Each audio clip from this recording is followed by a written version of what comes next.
This time on Legendary Tactics, we're going to go way back to teach you how to play Gettysburg 88.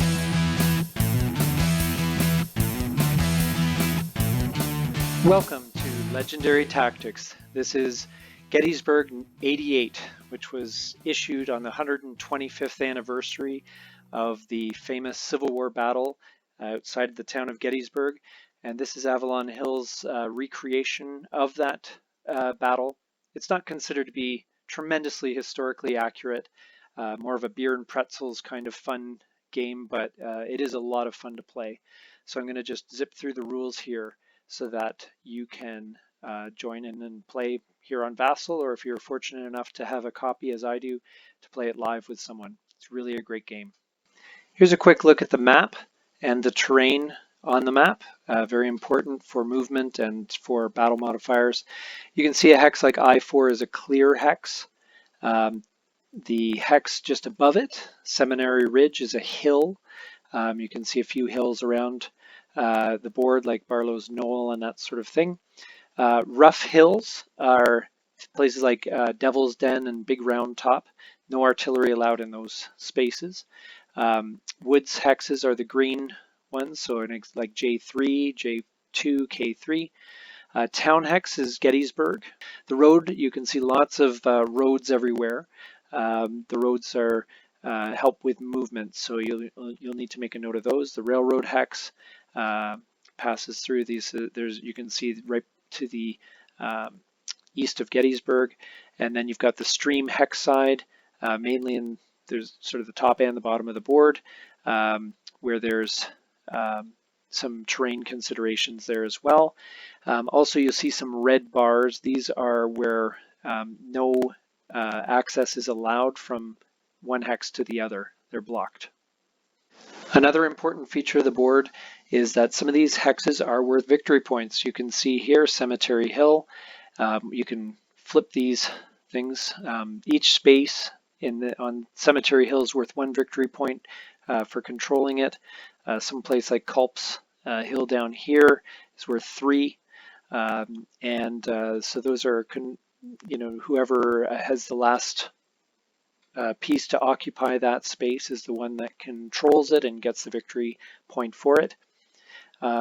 Also, we'll look at some of the pieces here. So you can see Barlow, the Union piece here.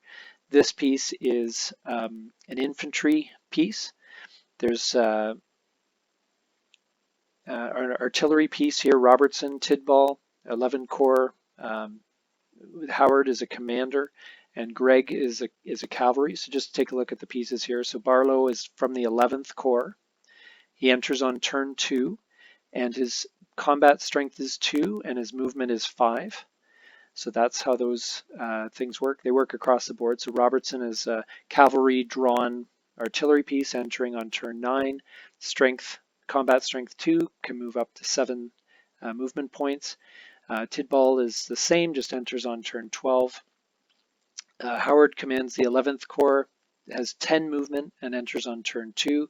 And Gregg is part of the 2nd Cavalry, entering on the 12th turn, strength 1, movement of 7 movement points. Some of these pieces do have what we call step. So if they take a hit, they can absorb sort of 1 hit where you flip them over. They can then play at a reduced strength. Some of the pieces don't have that. So you see Tidball is eliminated. He only has 1 step, so if he takes a hit, he is eliminated. If a piece that has the white stripe is hit again, takes another combat loss, then they're eliminated. Commanders have no combat strength. They're basically, if they're ever caught on their own, or if the pieces with them are eliminated, then they're eliminated also. So it's important to keep them well protected. And Gregg is a cavalry unit with an extra step, even though its strength doesn't change, but it's a little more robust and can take a couple hits before it is eliminated. Over here, just a few other pieces. There's another cavalry piece. So there's an initiative chit. This is something which is used for re-rolling. So if let's say the Confederate units have I'll just bring a few of them in here. and you can see they look basically the same idea. The layout is completely the same for these pieces as well. Let's say the Confederates have the initiative and they roll and they don't like the roll. They can spend this essentially by giving it to the Union player. They flip it over, and they can then re-roll that combat result. However, going forward, now the Union has that opportunity until they use it. So sometimes it's a good idea to hoard that initiative chit if you can. It adds another layer of strategy, which is really great. There's a turn marker there, which we use to track whose turn it is. Confederate player always goes first. And this is a reorganization marker, which is used for night turns when the troops that have been scattered can reorganize and sort of reform units during the night turns. Basically, the Confederate player goes first every turn and basically moves all the units or any or all of the units that they'd like. They're not required to move, but if they choose to move, they move up to their movement factor. So in Heth's case here, he is movement factor 5. So he can move up to 5 clear spaces, basically, every turn, provided he can find the places to go. And movement is hex to hex. You can't jump or skip any hexes or do any sort of strange maneuvering that way.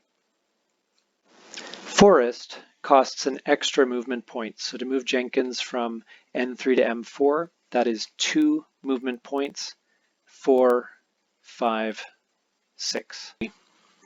It costs 1 extra movement point to move on to a rough hill. So to move there, that would cost 2 movement points.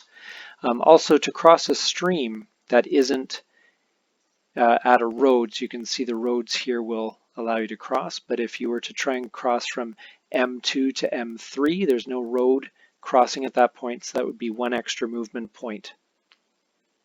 In order to enter an enemy zone of control, it would also add 1 extra movement point. So to move from, say, here to here, 1, 2, 3, 4. A unit that is accompanied by a general for the entire length of their turn will get an extra movement point. So you can see in this case, Wadsworth has 5 normally, 5 movement points normally. They get a bonus 1 for having the general with them for the entire length of their move. Every piece on the board has a zone of control. So if you look at Heth here on J4, every adjacent hex, I4, I5, J5, K5, K6, and J3 is in Heth's zone of control. The unit extends their combat factors into those hexes and can be used for battle and so forth. During night turns, which happen on turns 8, 16, and 24, historically, Civil War soldiers didn't do much fighting at night, so during night turns, units have to be withdrawn from enemy zones of control if possible, and they can't enter enemy zones of control, so no attacking basically during night turns.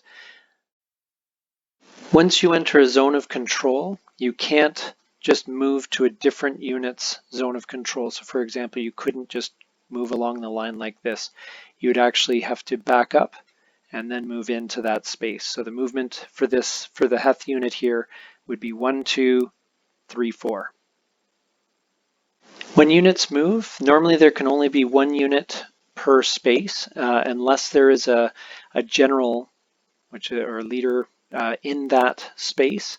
According to the basic rules, you can put 2 units with any general. If you want to play a little more historically, in a more historically accurate fashion, you can play so that only the 3rd Corps can stack with AP Hill. So in other words, they can have 2 pieces per space if you are with a general.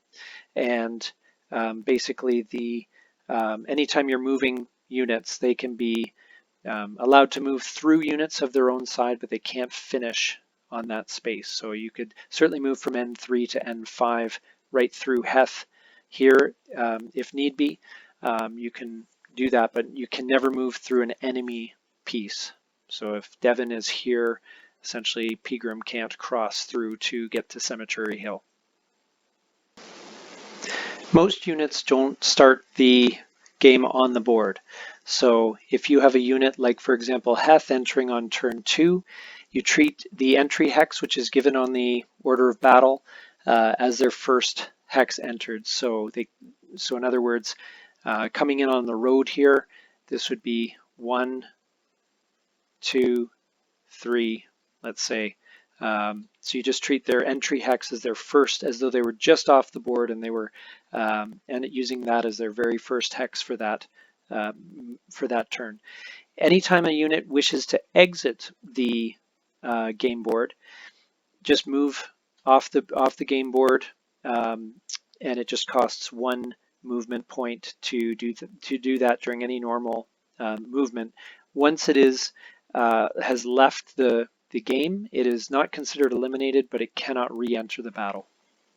So combat occurs whenever there are hostile units adjacent to each other. So for example, the Confederates have just finished their movement and they've ended up in the zones of control of some Union troops. So they must have combat. And there's everything's going to be resolved by 1 roll, and you can divide up the combats. So basically the attacking player decides how everything is going to be divided.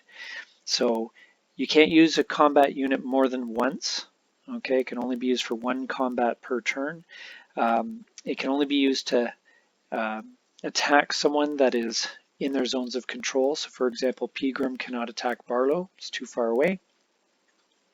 All defending units and with attacking units in their zones of control have to attack. So in other words, if there's anyone within an enemy zone of control, there must be a battle, however it's divided up. You can't split up if you do have a situation where, let's say you have a leader here and you've got multiple pieces here. You can't split these guys up. They have to attack the same hex. However, you can divide the combats. For example, you could have Pegram attack Devon and the Hill and his group attack Barlow. That's totally fine. You could also do a combined attack with everyone. Let's say if he was away, you could actually have the combined forces of Hill and Pegram attack Devon in a coordinated attack. But as long as Barlow's there, then he must also be attacked, or the only way that this could be divided up in this situation would be Hill attacking Barlow and Pegram attacking Devon. Now I've adjusted things so that Greg is in the battle as well. You have to divide things up so that either the defender or the attacker are coming from or going to a single hex. So in this example, you can do Pegram versus Devon and Greg. That's totally fine, whereas Hill would attack Barlow. Or you could do a situation where if it was the Union's turn, they could do Devon and Greg on Pegram and Barlow on Hill, as long as it's either the target hex is a single hex or the attacking hex, the hex the attack's coming from is a single hex, then you can do that. But you can't have groups of 2 attacking groups of 2, for example. So there are various combat modifiers that apply to the roll. First of all, you add up the strength of each of the groups. So in this case, Pender and Macintosh, it's 4 plus 2 is 6 on 2. Then you apply terrain modifiers. So hills, both regular hills and rough hills like Devil's Den over here, they give a +2 provided the attacker doesn't have a unit that is also on a hill. So if it's just AP Hill, Pender, Macintosh attacking Barlow, Barlow gets +2 to their combat strength. If Jenkins happens to be here, then and as part of the attack, it takes away from the advantage of the being on the high ground, so there's no bonus for Barlow. If you're defending units in the woods, then they get a +1 if again, as long as there's no other attacker in a connected woods hex, so Jenkins again would foil the bonus for Barlow in this case. And if there's any defending unit like Greg in the Gettysburg, the main hex, which is hex N7, they get a +1 modifier. Regardless of the bonuses and modifiers and combat strengths, you can never have more than a +10. So if someone is at a +13, the highest modifier they can give to a roll is +10. So the way that we do combat is like this. So we have Hill with Pender McIntosh attacking Barlow with Jenkins. Jenkins removes the bonus of the woods because he's attacking from a connected wood side. So it's a 7-on-2. And so we roll for the attacker. The attacker gets a 10, so it's 17. The defender gets an 8, which is a 10.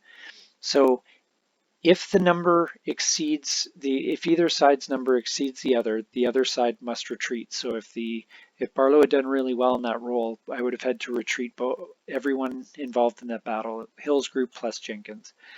If I just exceed Barlow's number by a little bit, by 2 or 1, then they would just retreat. If I exceed the number by 3 to 5, then Barlow would take a step loss in this case. Same thing goes for the defender, obviously. If I exceed the other side's combat strength by 6 or more, then there are 2 step losses taken. And in this case, that would eliminate Barlow because Barlow has 2 steps, so Barlow would be eliminated. And then immediately after, the attackers can move in to, if they want to, they can move into, if they have destroyed a defender. It doesn't happen the other way. If the defender wins, they don't get to advance, but the attacker always gets to advance, subject to the usual stacking restrictions and so forth. They can advance into the hex that was just vacated by a retreating or an eliminated defending unit. As far as the retreating movement goes, there's no movement factors involved. Let's say the roll had been that I caused a step loss to Barlow and Barlow had to retreat. So retreating can't be to an enemy zone of control if possible.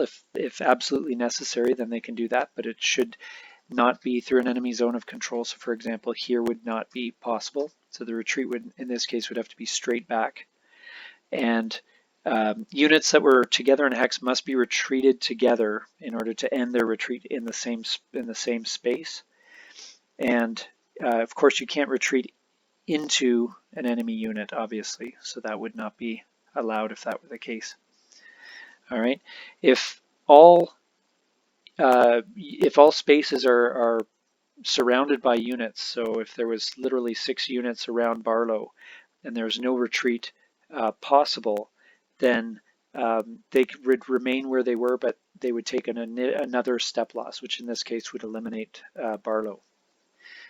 If there's a situation where, let's say you have something like this where Devon's kind of in the way, when you retreat, you can retreat through a friendly unit until you get to the next empty hex, or if the unit exits the game board. If all the adjacent hexes contain enemy units or the game board edge, the unit can hold in place but takes an extra step loss. When deciding step losses, and I'll just combine some things here just for the fun of it. Let's say if I were to take 1 step loss as the Union here, I have the choice as to how those step losses are taken. So in this case, Barlow is already down to its last step. So in this case, I would be much more likely to take the step loss with Devon. Now Devon is eliminated. Some pieces only have a single step. Maybe something like a piece like Greg, for example, has 2, so that might be a better option if Greg was in that battle. And then they would retreat back the 1 space and allow the Confederate to advance. Now turns are conducted just this way. The Confederate player moves, then attacks, then the Union player moves and attacks, and then the turn markers advanced along the track. When it gets to the knight turns, turn 8, 16, and 24, depending on the scenario you're playing, there may be a sudden death finish if one side is soundly beating the other, or it might be just the end of the scenario. It depends on which scenario you're playing. Optional rules. The commanding generals is the first one. There are different generals with different areas of jurisdiction. So Meade, for example, was the head of the Army of the Potomac. So Meade can combine any forces together, whether they're from different corps or not. He can command anyone. Lee would be the general unit on the other side with that ability. Otherwise, Army commanders would have to command only units in their organizations. So for example, Wadsworth and Robinson could be stacked together with Reynolds, but not with Slocum or Sedgwick or Sickles or anyone else because they're not from that organization. There are other commanders like Pleasanton who can be used to command any cavalry together and therefore stack any cavalry together because he is the leader of the cavalry corps. But otherwise, someone like Buford, for example, who's way over here, can only command units of the 1st Cavalry Division, like Gamble, and those are the only ones that they would be able to stack. There's also an optional rule to use Union wings. So this is for the Union side. Because of the large number of troops, they had divided the leadership into wings. So Reynolds is the commander of the 1st wing, Slocum the next, and Sedgwick the next. And basically, Reynolds can be used to command any units of the 1st, 3rd, and 11th Corps, and also Buford's cavalry as well. It can be used for that purpose. Slocum's wing can command any units of the 5th and 12th Corps and Kilpatrick's 3rd Cavalry Division units. And Sedgwick's wing can be used for any units of the 2nd and 6th Corps plus Gregg's 2nd Cavalry Division. Included in this rule is the idea of Hancock being Meade's deputy. So on the 1st of July turns, Hancock can act just like Meade in the sense of being able to control any units of any designation of any corps, because Meade apparently sent Hancock ahead to Gettysburg to act as his deputy, and then after that he can only command units of the 2nd Corps. Once Meade arrives in the battlefield, of course, he takes over and he can command any and stack any 2 units. Okay, another optional rule is double range artillery, and this is where artillery can fire not just 1 but 2 spaces.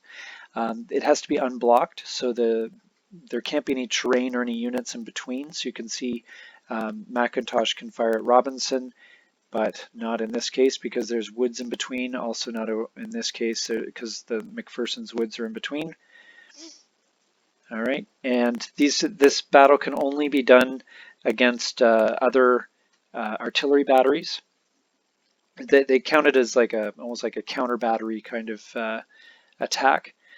And basically you would roll with all the defensive modifiers applied, and if if the die rolls are different by at least 4, then the player that rolled higher causes a step loss on the other players. So if we roll for McIntosh, who rolls a 9, and we roll, let's just pretend that Robertson rolls a 1, then Robertson would take a step loss in that case.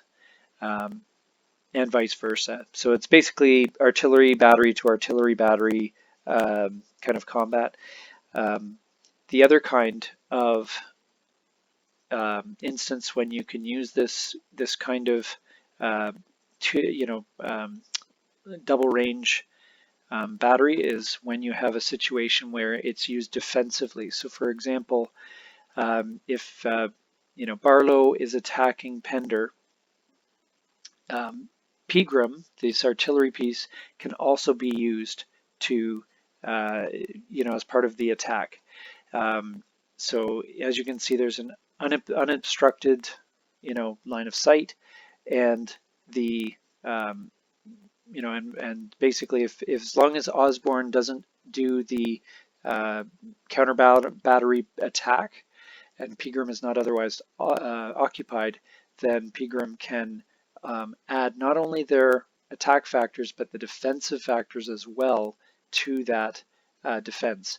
So Barlow would attack with 2, then Pender would defend with 4, +2, +2. So that's 8 in total, with Pegram's defensive help there. So obviously the Union player would want to engage that artillery battery Pegram, even if he ended up taking a step loss over here as a result because of a bad roll.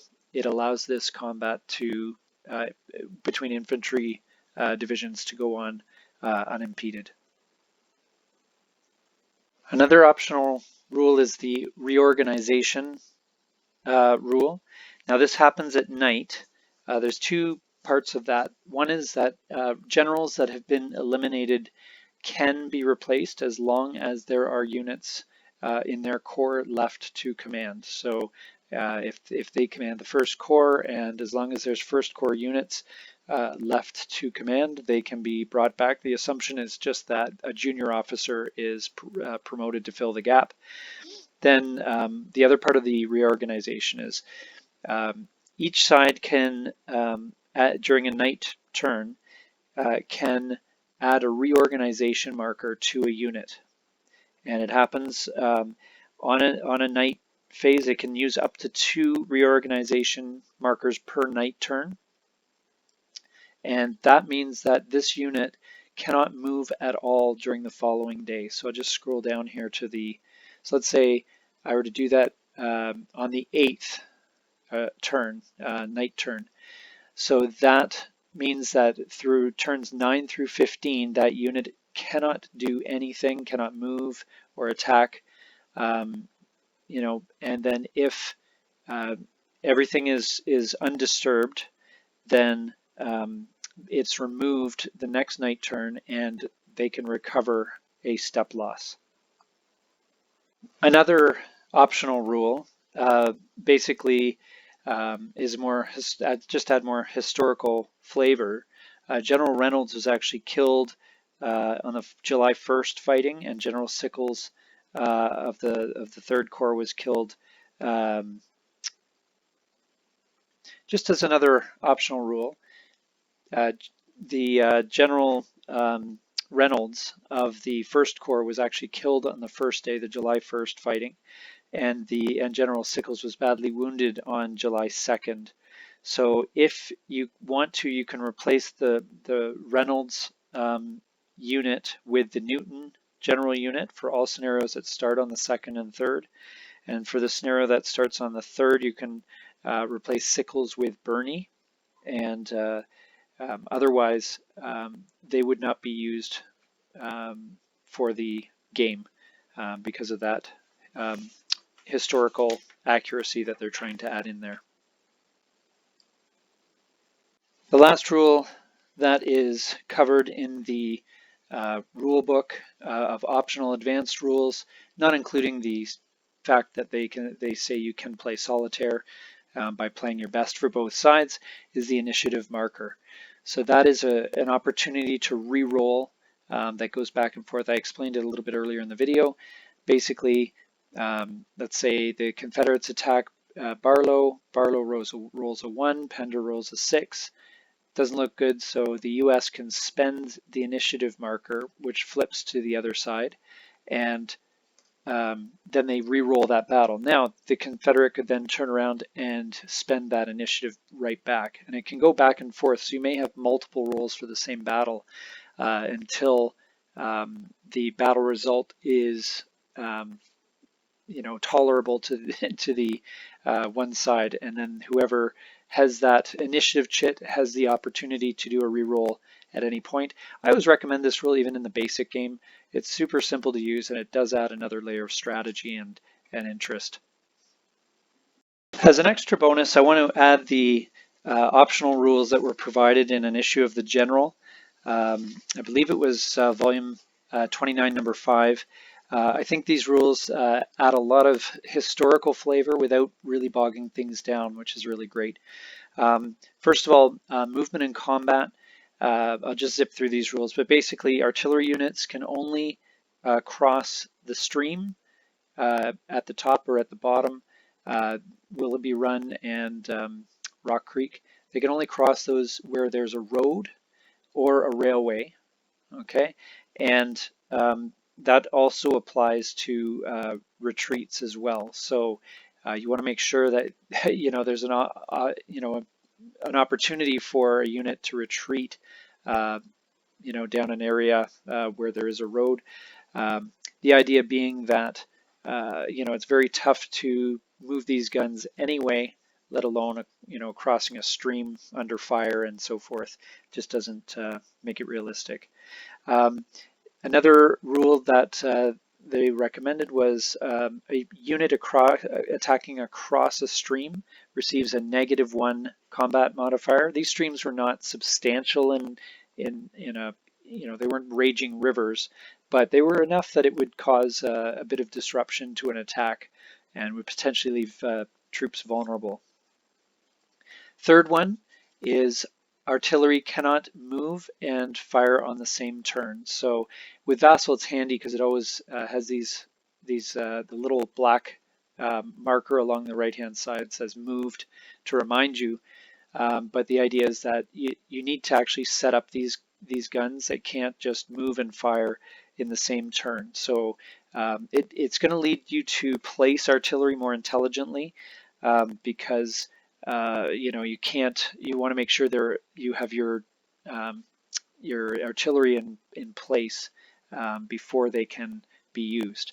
Another rule is that artillery cannot fire from the Gettysburg city hexes. These hexes are the kind of Gettysburg hex and then the surrounding countryside areas. That is because these guns needed a lot of space, and having buildings in the way was not conducive to setting the guns up properly.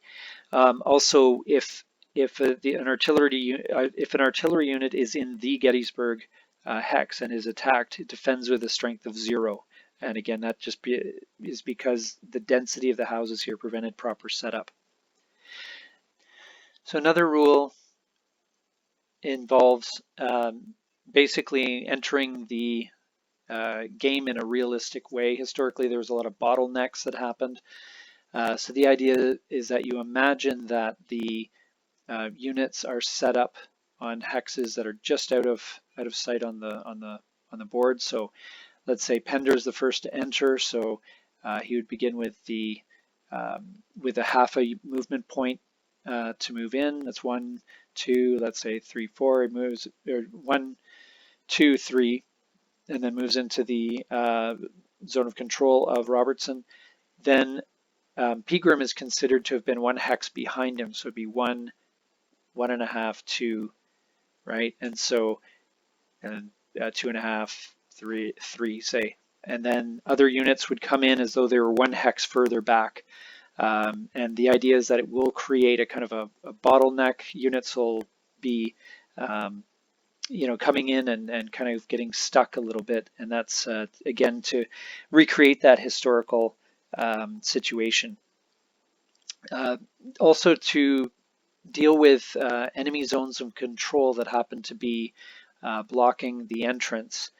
When an entrance either contains an enemy unit or what have you, or a zone of control, the entering friendly unit can conduct combat from off-board and advance on-board only if successful, or enter an adjacent hex and conduct immediate combat, enter the nearest non-zone of control hex and stop, or just delay their entry to a following turn. So that gives the option as far as how to deal with units that either have a zone of control or who are literally sitting on your entrance hex. Another rule here is that units may not use the road bonus within 2 hexes of enemy artillery. The idea being that as you're approaching, so let's say Pender is approaching Osborne here, the idea is that once they enter that 2 hex range of enemy artillery, they would historically move slower because of the fact that they were likely being shelled and so forth. So, so if Pender was coming from here, he would go 1, 2, 3, 4, and then he wouldn't actually even be able to move in there because he's got the, it would be 5, 6. He only has 5 movement factors. So it's just an extra rule to reflect the fact that artillery units had to be respected in that sense. The next rule is that an unlimited number of general units can be stacked together. That part was not made clear in the basic rules, but just to clarify it here. Also, given the space considerations, the cavalry units are considered to be quite a small number of troops, and so the cavalry units can stack together regardless of having a commander. They can, because they can actually are small enough units that it's fine to stack those together, as long as they're from the same division or corps. So unfortunately, I was just using this as an illustration, but Devon and Greg would not be able to stack. But if Devon had been 2nd Cavalry, he'd be able to stack with Greg and move and attack as one.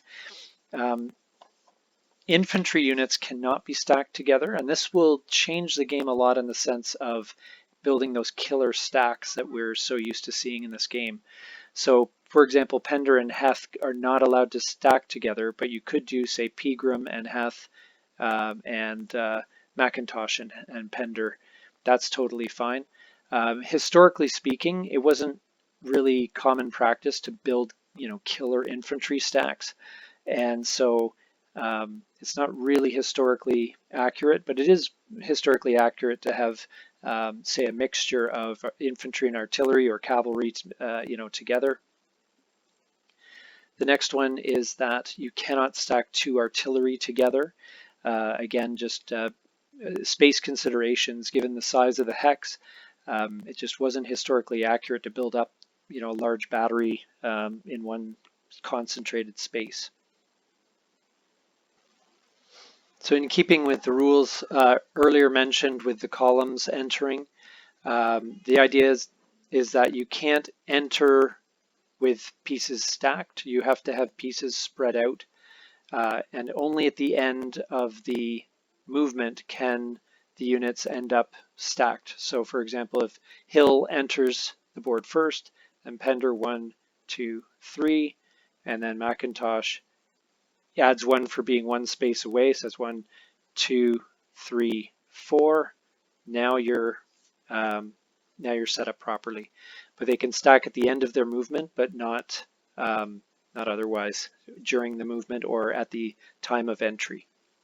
Stacking with a general, another rule that might enhance the historicity, is to have a general with you gives you a +1 to your combat. So that there's the inspirational aspect of the leadership. The Army commanders Meade and Lee can extend their combat bonus up to 5 hexes to any unit or stack within 5 hexes of them, so they can help either offensively or defensively, and they have a bit of a range in their influence. So as long as they're close by, the troops are more motivated. Another optional rule has to do with artillery fire and basically opening up the ability for long-range artillery to be used in a more realistic way. Now, the artillery can be used to fire in advance of friendly units moving. So, for example, Pegram could attack Devon and Greg if they were legally allowed to stack together. We'll just for the sake of consistency, we'll just say it's Greg. So Pegram's allowed to attack Greg. Again, as long as there's no intervening terrain, so it would not be possible in this case here. It's fine here because the hex side doesn't block the line of sight. If Greg were here, that would be impossible, but he's unwisely left himself open to artillery fire. And so Pegram would be able to attack Greg. Now remember, he can't, if you're following all these rules, Pegram can't have moved this, this turn yet. It's in advance of moving and would only be able to do this one attack.